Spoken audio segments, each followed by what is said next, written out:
always raise your hand on Zoom here and let us know. And then we'll have time at the end where you can ask a few questions. Is that all right? Everybody good? Okay, go ahead. Thanks, Tony. Okay, we're gonna share our screen. Give us 1 sec here. You think we can actually like do the presentation? Yeah. Cool. All right, so can everybody see that okay? I see it. I see some nodding. So as Tony said, my name is Scott and this is Meg, and we have a video storytelling company called Universe Creative. And we are so excited to join this group today to talk a little bit about storytelling through video. I wanted to give each of us just a quick second to explain who we are and where we come from and what our backgrounds are. So why don't I kick it off and then I'll turn it over to Meg to talk about herself. So my name is Scott. I grew up in West Virginia in the mountains, nowhere near the beach. And so every time we get a chance to visit places like Surfskate Science in Florida, it's always super fun because it's so different than what I'm used to and where I grew up. I started out as a teacher. I taught 5th grade for many years and then met up with Meg and started doing video storytelling work. And a lot of the work that we do is still with teachers and schools and students who are doing really incredible things across the country. And I'm Meg. Thank you guys for having us. It's nice to see all your beautiful faces. I grew up in Texas near the beach in Houston. And I started my career as a photojournalist. So I worked for the Houston Chronicle, which is a big newspaper, and I shot photos and video all across the city for many years. And then, as Scott said, we met and then started making videos together. Awesome. So let's talk a little bit about video storytelling. I want to start with this question. What is storytelling? Because we're used to hearing that word storytelling, but what do we actually mean when we say storytelling? What does it mean to tell a story? Is storytelling sharing tall tales by the campfire? Is it writing a book? Is it making a feature-length movie? What do you guys think storytelling is? Does anybody have a guess or an answer or an opinion?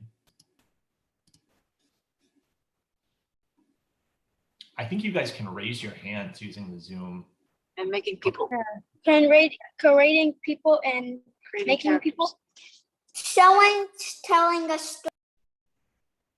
Yeah, I'm hearing some good answers. Someone's telling a story.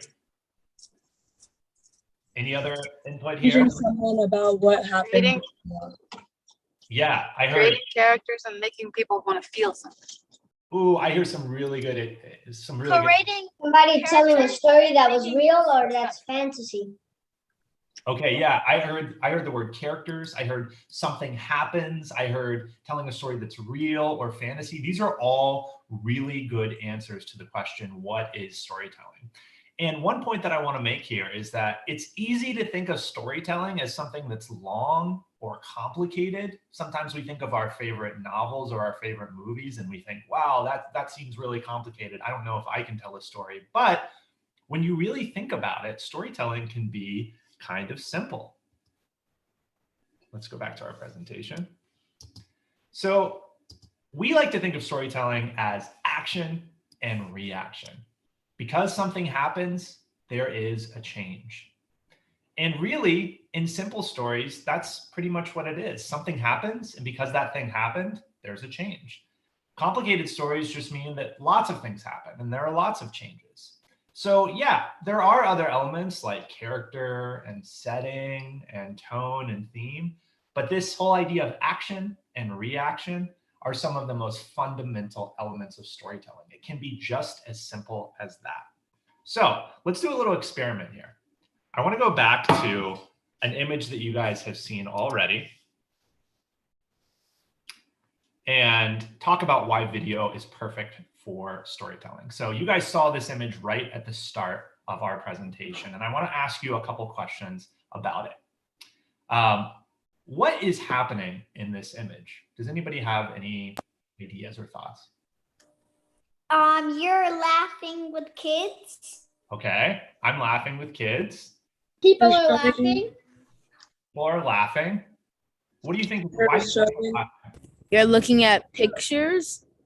Yeah, they might be looking at pictures. They're clearly doing something together, right? What is the setting? Probably filming someone You're like a that Like a classroom. is doing something funny. Yeah, I'm We're hearing in a class. I'm hearing classroom. There's something funny going on. Who are the characters and what do you know about these people?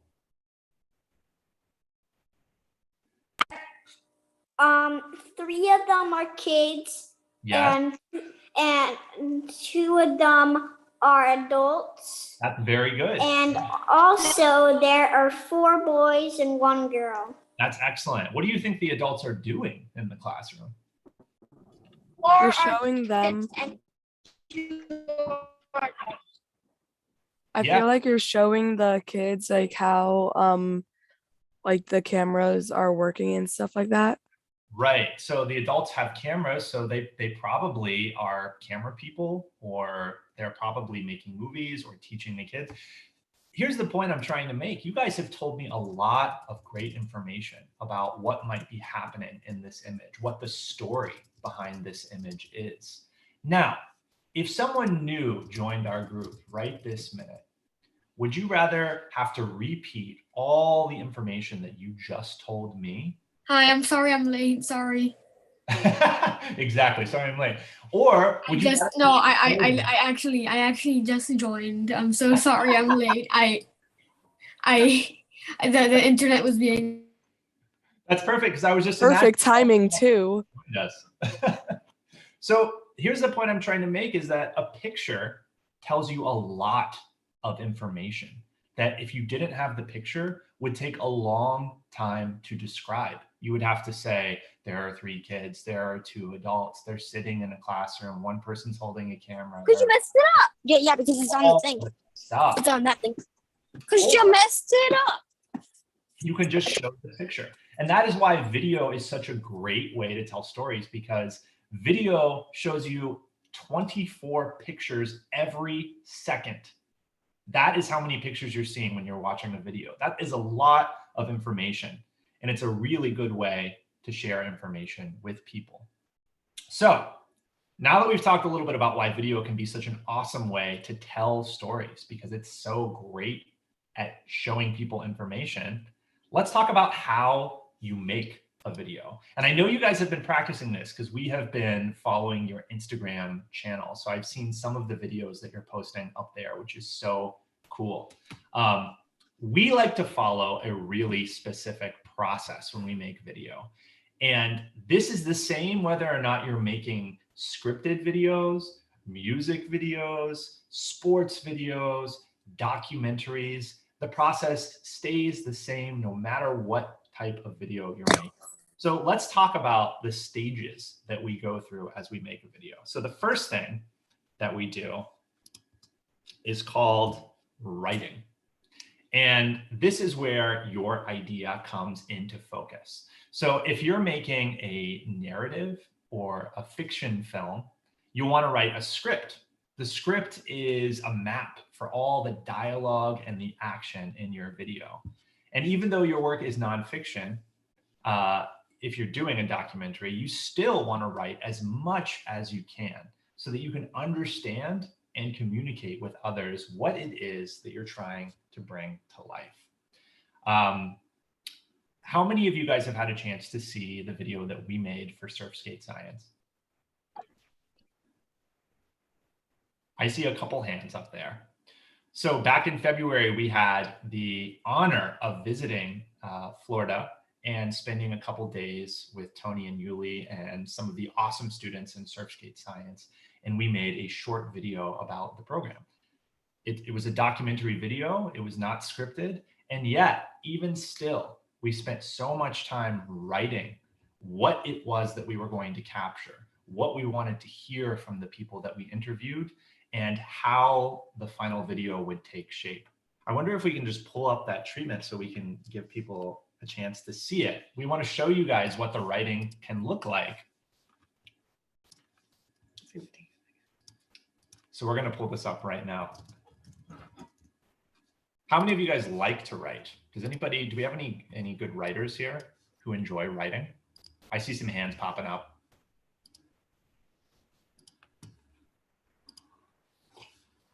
Okay, so take a look at this. This is what we call a treatment. And this is what we use to prepare for the video that we made about surf skate science. Now, the thing that you should notice here, and this might seem a little complicated, but it can be as easy as making a table and having 3 columns. On the column all the way to the left, you have how much time everything's going to take, then what kind of visuals you're going to see, and then on the right column, it's what kind of sound you're going to hear. And it's important to think about really all of those elements, not just the pictures. That's kind of the thing that comes to mind first when you think about making a video is the visuals, but the sound can also be really, really important. So we like to think about that in advance as well. And then how much time everything's going to take. So let's go to the second step in the process of making video. We're going back to our PowerPoint presentation. Cool. Planning. So after you have written out what it is that you are trying to bring to life, comes one of the most important steps in the process. And this is when you look at your script or your treatment and you ask, okay, what do I need to do to make all this stuff happen? So with planning, you gather equipment, you find your crew, you figure out where you want to film, you make a shot list, you come up with a schedule. All of these activities are planning, and it's something that we call pre-production. And that just is because it happens before production. And it's the thing that allows you to have a successful production. Speaking of production, let's go to the next step. Production. This is actually what most people consider to be the funnest part of the process, because this is when you grab your camera, you get out there and you start capturing the video that you need to bring your project to life. This can be fun, but it's also probably one of the most tiring parts of the process. But if you planned very, very well, then you will feel focused and excited. And you will also feel more empowered to improvise and be creative on the spot. Sometimes filming is just one person with a camera, and sometimes it can be a team of people, 30 or 40 people. For the surf skate science video that we made, we had a team of 4. Meg was our producer, I was our cinematographer, we had a sound recordist, and we had an assistant. And I wanted to show you guys a quick picture from that, just so you can see what it actually looks like when we're in the field capturing. So you can see I'm kneeling down next to the camera. We've got our sound recordist there with a microphone, and our assistant is helping to block the light or keep it out of my eyes so that I can see what I'm doing. Meg is behind the camera. She took this picture. And then here's another picture of the 4 crew and then Tony and Yuli. This is from the end of the shoot. This is what we call a wrap photo. So a wrap means you're done with the production, you're done getting all the footage you need, and you celebrate by taking a photo with everybody that helped you out. Cool. So after you've captured the footage that you need, you go into something called editing or post-production, because it happens after production. And editing is when you look at all the footage that you captured, you choose your favorite takes. I know what editing is. Yeah, you guys probably have some experience editing based on the videos that I've seen on the Instagram feed. But you trim your shots down and you put them in the order that you want to see them in that best tells your story.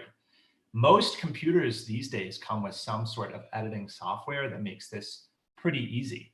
And we use a piece of software called Adobe Premiere. And I wanted to show you when we were editing the video for Surf Skate Science, what that project file looks like. So this is a screenshot from the software we use to edit at the end of the project after we had made all of the different edits that we wanted to make. So the blue and purple rectangles are picture. Those are the different visuals that we cut for the piece. And then the green boxes below are audio. Which do you think we spent more time on for this piece? Raise your hand. The audio, I think. Yeah. Audio. Yeah, the audio, because you needed to perfect it. You can tell we spent a lot more time on the audio because there's just a lot more green boxes. Yeah, it's much longer. It's much longer. And that's because, and this is something that most people don't even think about, but when you're editing audio, there's so much more. With picture, it's just a shot, and that's really it. But with audio, you've got dialogue, you've got music, you've got sound effects, you've got other types of things like something we call ambient sound or white noise. For instance, when we were on the beach filming, we captured just a very clean take of the sound of the waves, and we could put that underneath other shots to make everything feel consistent. So there's lots of work that happens in audio, but we'll talk about that in just a minute. And for audio, it's like my parents, they have a podcast and they also use Adobe Premiere and all that for their videos. So Yep. yeah, and Adobe Audition too.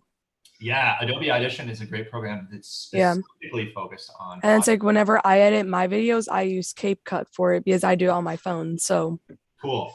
Yeah. Cool. That's awesome. So it sounds like you guys have some experience with some of the tools that we're using. Yeah, we do.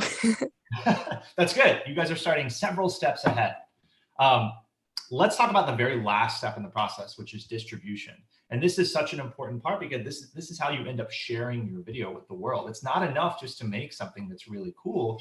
You also have to make sure that people see it so that they can appreciate your hard work and the story that you're trying to tell. So with websites like YouTube and Facebook and Vimeo, distribution is super easy these days. My dad loves Facebook. Yes, you guys, you know Facebook, you know YouTube. Yeah. Videos on these platforms all the time. When I was your age and I used to make videos, the only place I really had to share them was in the living room of my house with my parents. So you have many more options for sharing the things that you're creating with the world, which is so cool. One of the things that we think about when we share our work before we put it online is the thumbnail, the image that people will see before they click on the video, the title of the video, and the description. So we can make sure that those things are. Don't forget the Project. Cool. Let's move on. I want to talk really quickly. Oh, here's just a quick snapshot of how the Surfskate Science video was distributed. Our client was Vela Education Fund, and they have made several videos like this, and they keep them all on their YouTube landing page. So you can see it right on the bottom in the context of the other videos that they've made. Okay, so you might be thinking, okay, enough about the process. Maybe that feels a little boring to you. What if you're just out with your friends capturing some footage with a phone? What advice can you keep in mind that will help your work look more professional and tell a better story? So we wanted to just give you some quick tips for making your video look awesome and shine. And here's our first tip. It is think like an editor. So when you are shooting with your friends and you're shooting video, you should always be thinking about what shots you will need when you're editing to tell the best story. So if you have a plan for how you want to edit something, then you can be really strategic about the shots that you need to get when you're filming. For example, one really common way to build a scene is to start with a very wide shot so that you can communicate what the space looks like. Then you move in closer to a medium shot to introduce the characters. And then you move into a close-up shot to highlight important details. Now, this isn't the only way to do it, but this is one way to make your movies feel really dynamic. Wide shots, medium shots, and close-up shots. Let me give you a quick example of this. There's an old movie that Meg and I really like called The Good, the Bad, and the Ugly. It's a Western movie starring Clint Eastwood. Has anybody seen this movie? Maybe not, but I'm about to show you some pictures from it. So it is a good example of wide shots, close shots, and medium shots. In the last sequence of the movie, there's a showdown between three characters. And this is the first shot that you see. Is this a close-up shot? I've seen part of this. This looks like a pretty wide shot. It's like a wide far shot. It's a wide, far shot. I mean, you can see our three characters, but they're really small in the frame, right? There's one on the left, there's one in the middle, and there's one on the right. This is a great example of a wide shot because our camera is very far away. But after we see this, we move into something like this. Oh, we are much closer to the characters now than we were in that wide shot. Now we're seeing them from the waist up. This is kind of a classic example of a medium shot. It's not far away, but it's not super close either. It's kind of right in between, and it's a great way to introduce characters. After the film shows us this, it moves into this shot. Now we're even closer. Head and shoulders. Okay, now we're starting to get more into close-up territory. After this, the film shows us this. I mean, now our camera is right in the face of our characters. This is definitely a close-up. Do you think the movie stops here? Is it possible to get even closer than this? Anybody? You could zoom in on just their eyes. Boom! This is the next shot in the sequence. Now we're super close, right? So think about how close your camera is to your subject, because getting a variety of shot types will help you make a really engaging video. And it will also make editing a lot more. It's very far away because you could have a zoom in camera. Zoom. That's true. That's true. So you can have a zoom in lens. So it doesn't necessarily mean the camera's close, but it's all about how big the person is in the frame. Yeah, but And I when you feel zoom like- in too close, it gets all blurry. That's And I true. feel like the closer it goes in, the more intense the scene gets. Because like you Yes. saw how Telly went from far away and it wasn't really like that intense, but then right when it got to the eyes, you're like, oh my God, it's actually happening. Like, whoa, someone Yeah. means that's a great observation. And it shows you the connection between the types of shots that you're gathering and the emotion you're creating. It's like a different variety of different things that you can add to a movie just to make it even better. Yes. Like if the content isn't that good, but then this like the angles and all that's really good, then that could still make like a really good video because of how the angles are. Yes, that's awesome. I love that observation. That's very insightful. Having different angles and different shot types will definitely create a more emotional experience for your viewers and make your content more engaging. Yeah. Let's do tip number 2. So we often get asked, well, how can you set up your shot so that it looks best? Where do you put people in the frame? How do you think about framing a shot? So like everything, there's no one right answer, but something that can help is the rule of thirds. Has anybody heard of the rule of thirds before? Let me ask you this. Have you guys studied fractions? I see some heads shaking yes. So this is where art and math collide, because we are about to look at some pictures and we're going, oh, I see Dakota, you raised your hand. Do you have a question? Oh, I see. Oh, I see here in the chat. You studied fractions. That's awesome. So we are about to look at an image from the Surfskate Science movie that Meg and I made. And we're going to divide the image into thirds. That means divide it into 3 parts. And I'm going to show you how you can use these divisions to make stronger framing choices. So let's take a look here. Here is an image from the video that we created. Now, I want you to imagine dividing this picture into 3 equal parts. Check this out. Boom. So we just drew 2 lines down the middle, and now we have kind of 3 roughly equal parts of the frame. One strategy that you can use to make your images stronger is to try to put the subject of your shot on one of these lines. So does this shot follow the rule of thirds? Is our subject on one of the lines? Yes.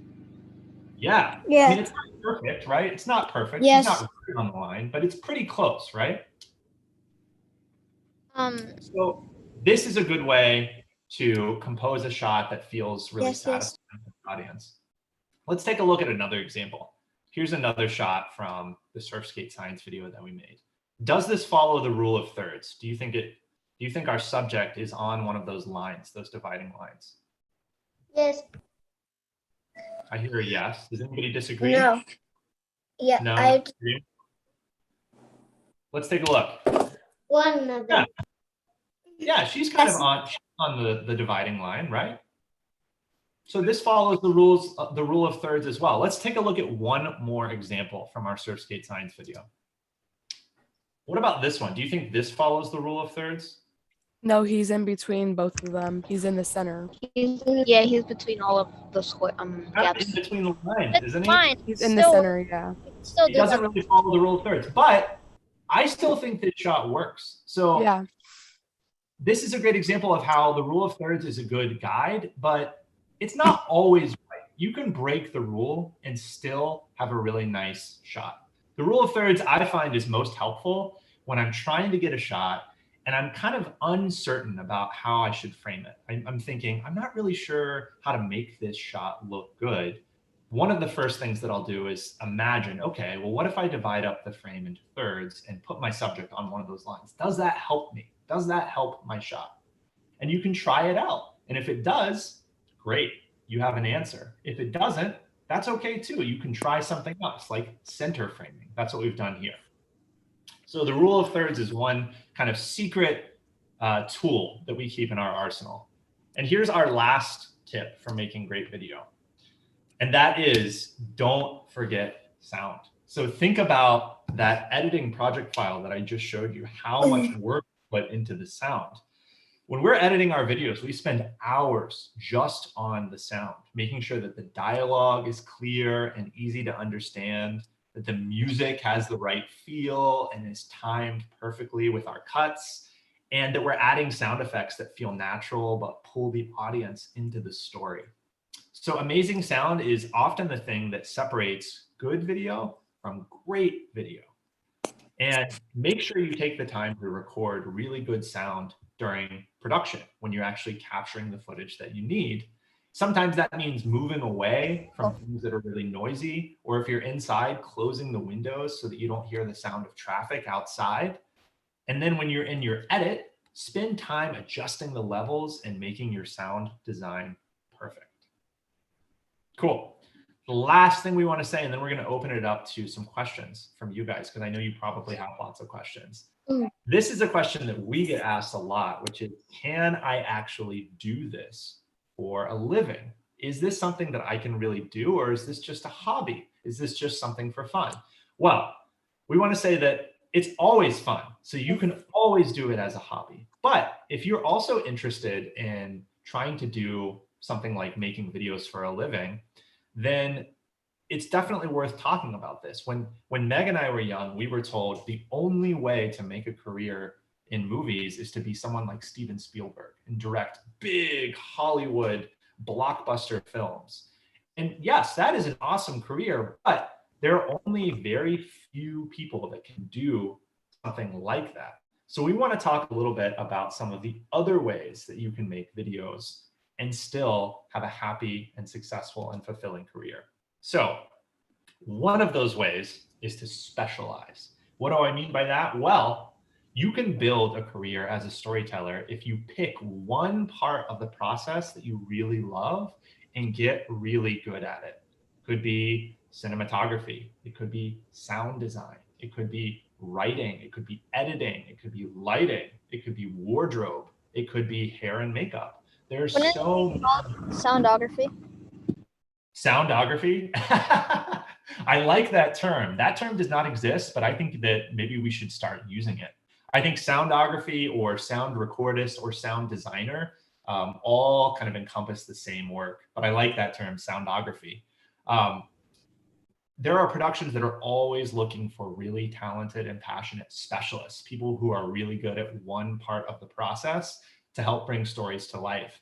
And there are lots and lots of jobs that involve these things. So that is one way to have a really awesome career making movies.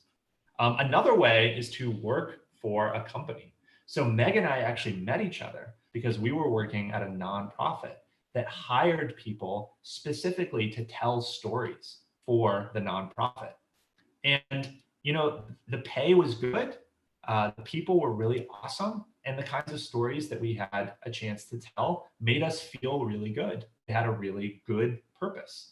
And so finding a company that is hiring storytellers is another great way to have a career doing this kind of work. And one of the cool things is that because our team was pretty small, we actually got a lot of practice doing all of the different parts of the process. So this is kind of the opposite of specializing. If you work for a company, chances are you will have a chance to do every part of the process, from writing, planning, shooting, editing, and making sure that that project gets out to an audience. Another kind is to think about— Wait, but you're forgetting about one important part. What is that? Acting. Of course, acting. I always forget acting because Meg and I tell documentary stories primarily. So the work that we're working on is nonfiction. So we don't often work with actors, but you're absolutely right.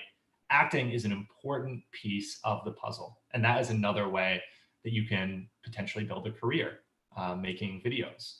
So a third way is to think about all the different types of videos that exist. It's not just limited to movies and TV shows. Meg and I know lots of people who have built careers around making really specific kinds of videos. Think about this: music videos, news stories, commercials, movie trailers, YouTube videos, even live event videos like concerts and panels and other types of things. All of these require lots of really talented and technically skilled individuals. And there are lots of jobs around making these different types of content. Meg actually got her start in journalism. So that is one specific type of video making that is very rewarding, and you can develop a great career following that. And it's very different than movies and television shows. So think about all the different types of video that exist and try to pursue the one that you find most interesting or passionate. And the last thing we'll say is you can always work for yourself, which is ultimately what Meg and I do. So we took the mindset of trying to find a type of story that not many other people are telling. Ask yourself, what kind of story am I uniquely positioned to tell? And build a career around that. When we started our business, we realized that there are not a lot of filmmakers or storytellers who also used to be teachers. And so because we both used to work in education, we built our business around that, focusing on making really great stories about students and educators who are doing amazing things. Now, your specialty does not have to be education like ours is. It can be whatever you are uniquely passionate about, especially if the thing that you're passionate about is not something that you're seeing a lot of in the world. That means that you have an awesome opportunity to make videos that teach others about your interests and your passions, because at the end of the day, that is one of video's superpowers. It can help other people understand perspectives that they would not have considered otherwise. What? Why is he gay? I see some chat going on here. Gaming is actually another really cool type of storytelling, visual storytelling, that we didn't even have a chance to touch on, but it's not actually that different from video production. So if some of you have an interest in storytelling through games, that is very closely related. And I would encourage you to learn as much as you can about that process as well. A lot of the games that I play use some of the same strategies and principles that we talked about today to bring the game to life. All of those games, there's a writer writing beforehand, someone planning out how they're going to make the game. When they're actually coding it, a lot of times they're using the rule of thirds to give you really interesting visuals from the game. And then of course they have to edit it and then get it out, ship it out to folks who want to play it. So it's pretty similar to making a video. Okay, we've done enough talking. Let's open it up to you guys and see if you have any questions either about what we do, the process of making videos, or if you have specific questions about your own videos and how you can make those better or sharper or more interesting. We're happy to help in any way that we can. Do we have a YouTube channel? Do we have a So we have a Vimeo channel. Vimeo is very similar to YouTube, but it has some features that are a little bit better for businesses like ours. Why don't we drop that in the link so that folks can check it out and see. And you know what else we can do is drop the YouTube channel link for Bella Ed Fund, so that if you guys haven't had a chance to watch the Surf Skate Science video, you can watch that there, as well as some other videos that we've made about other really cool schools across the country. That's a really good question. Any other questions? Is anybody working on a video project now or in the near future, and they have a question about that? So this week we're doing infinite loop videos, and we're passing a skateboard through different countries.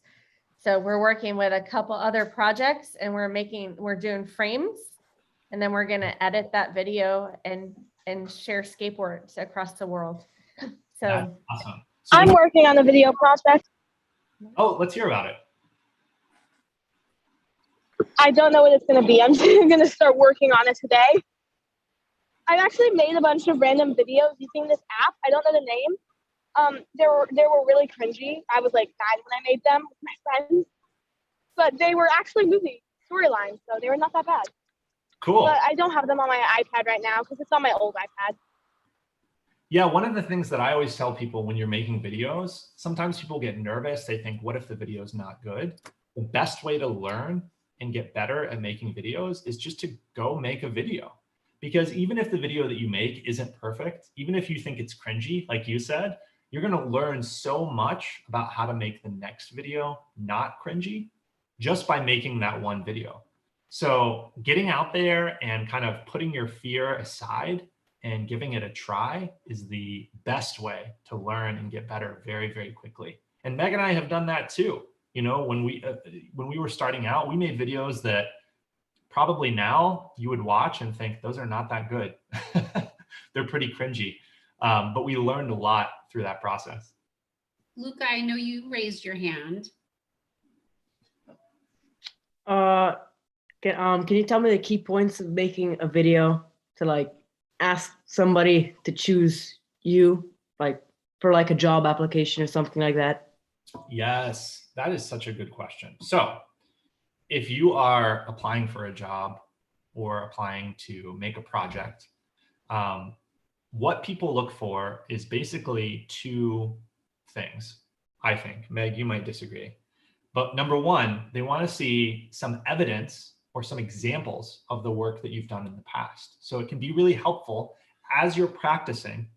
Anytime you feel like you've made something that's really successful, or you're like, oh, I really like how this turned out, make sure you keep a copy of it, because for future projects, people might say, can you show me something that you've done that is really good, that has turned out well? So that's one thing.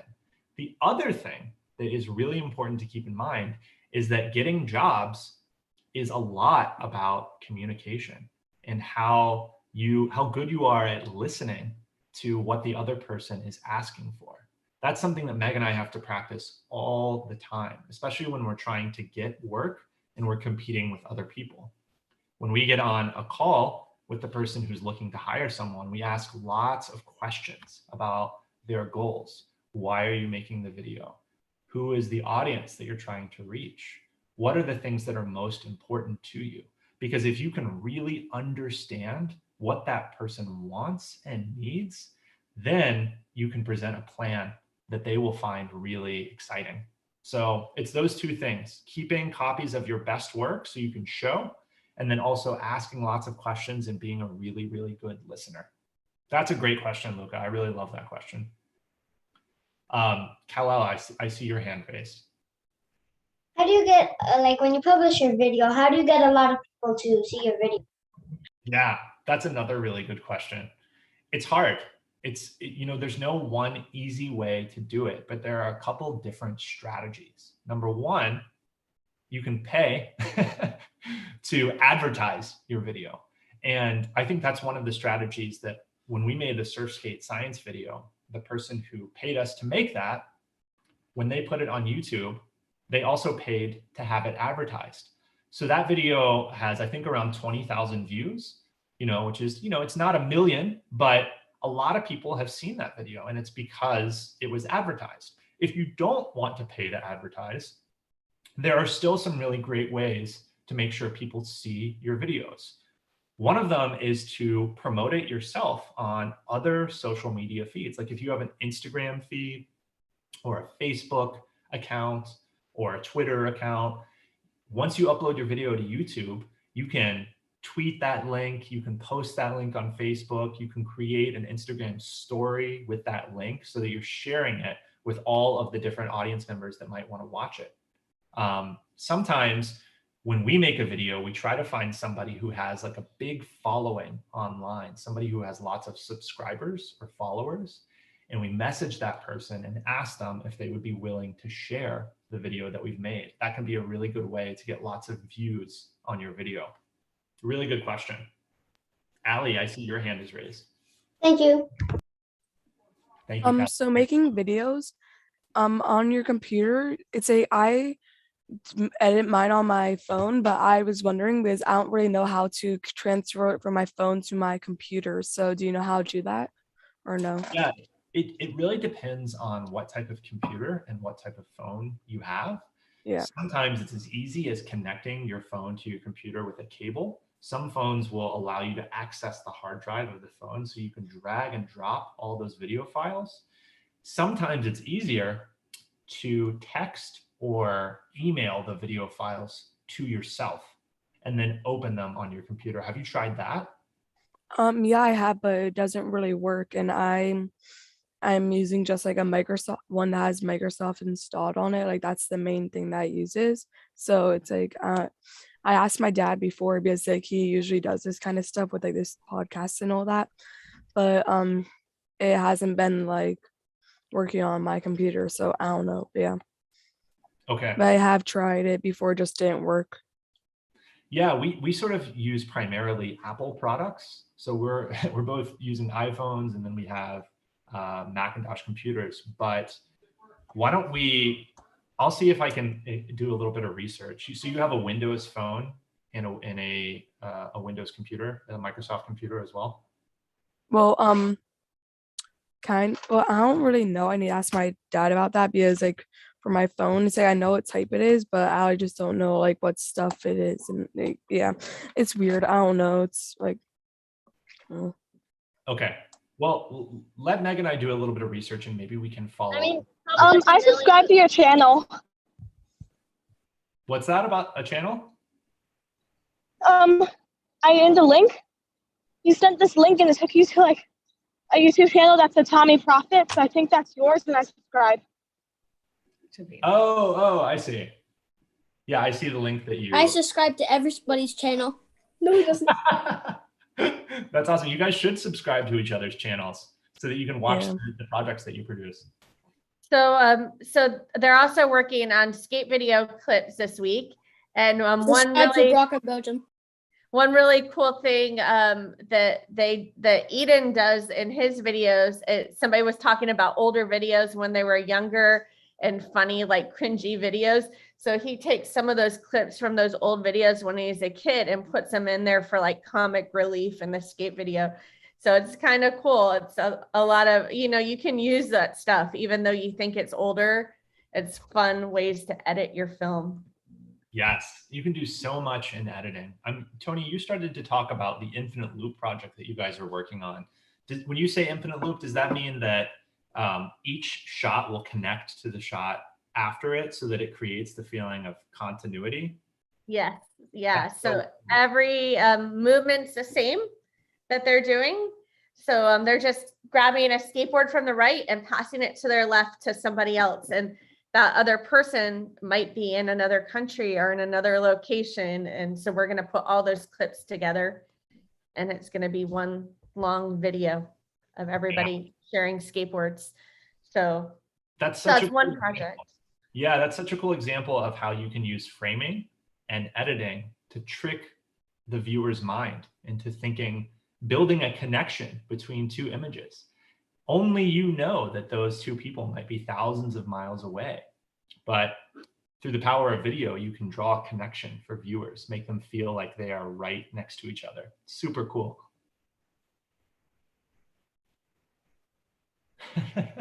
I see lots of creative framing happening right now in Zoom. And backgrounds and green screens, you know. So, Yeah. so we really appreciate you taking the time to talk to us. And there was a lot of great information. We were talking this week about the wide angle and the regular angle and the close up. So it's perfect. And we thank you guys so much. And does anybody have any questions before we wrap up today? Any more questions to help with your video? Okay. Yeah, so I'm going to go ahead and I'll share our video again with everybody. And I'll also put their Vimeo account on our email so you guys can check that out. And they've won all kinds of great awards and stuff. I need to go. Videos they've done. So we we're so thankful for you all to join us today. And everybody want to say thank you. Thank you. Thank you. I enjoyed it a lot. Really I learned. cool. We Bye. really appreciate it. My name is Okay, Tom. if anybody has any other questions, I can always email them and let them know, okay? Okay, let's give a clap for them. Say thank you, everybody. Thank you. Okay. Thank you. Thank you. Thank you, guys. It's nice seeing Thank you you. too.